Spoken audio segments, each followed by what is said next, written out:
Hey guys, it's Jamie here. I've started yet another new series. This one is mass making from scraps, book pages, stuff you pick up in thrift shops. Today we do a masterboard and get some completed tags from it. Done it in two parts.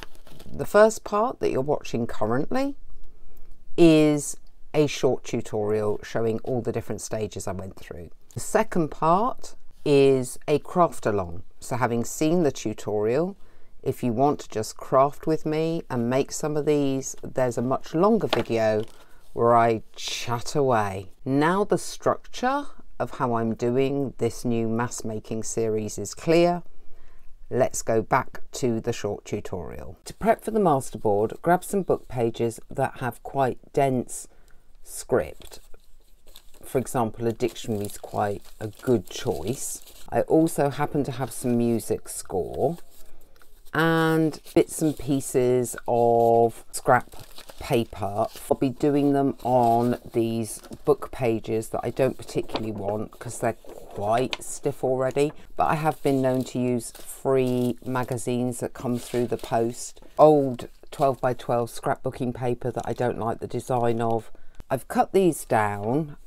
Sometimes I tear, this time we're doing cuts. The other thing I'm going to do to give some continuity between the scraps and the book pages and the music is to take the vintage photo and edge round every single piece. So the prep is easy but takes a little time. Using Mod Podge, I'm going to be placing stained papers over this base, and I will be doing a top coat of the Mod Podge as well. If you have something and you don't like brush lines, just go over them. It helps push the paper onto the base anyway, but it will also take out your brush lines. With masterboards, I do have a list, a playlist that has 24 different styles of masterboard on it. If you love them or you want to look at different ways to do them,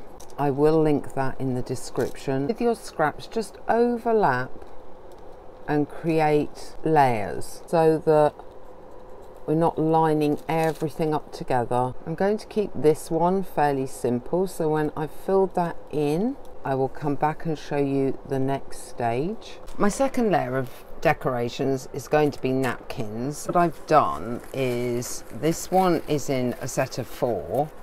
I've actually got a quarter left over from another project, and instead of cutting round it quite closely, this time I'm tearing round it, partly for speed, partly because it gives a more worn look. Then you need to take the backing off, so I tore that with the backing on because it's just easier. This one's only 2 ply, some napkins are 3. Put it down over the masterboard and cover over the top, and it doesn't matter if it gets wrinkly. The nice thing is that you can see through those white areas and even through the pink to what's below. I might possibly get 4 on there. What I have here from a thrift store book that was 50p, about 75 cents, and was full of little impressionist prints. I've taken some and cut them down to have the white frame, which was already on them, so that was nice and handy. From the scrap box, we're going to stick them down, then trim a secondary small frame. Then I have more papers. Might do the dark green. There's going to be another one that fits there. Let's keep going using the scraps. Now these are all stuck onto background papers, I'm going to cut some very thin borders around them. Might even actually use scissors. See if I can do it straight with those, or straight enough. Yeah, be a bit quicker. As you know, I'm not worried about anything being too perfect. We're going to decide the size of the tag for the frame is take 1 centimetre either side of the total width. So at the moment it's 8 centimeters, so we'd be cutting 10, which in inches would be 4. We do exactly the same on the length. We're going to go 1 centimeter either side of the total frame size. It's 10 centimeters, so I'd be cutting 12. In inches, it's basically 4 inches, so you'd be cutting 5. Okay, because of its size, I think that makes a better journaling card than tag. Therefore, the way I will do that is using my card with the cut off corner. I will go all the way round the card to create a shape. You could also round the corners if you wanted to. Add some plain paper to the back that you can journal on. Stick this down. You can put this down at the same time.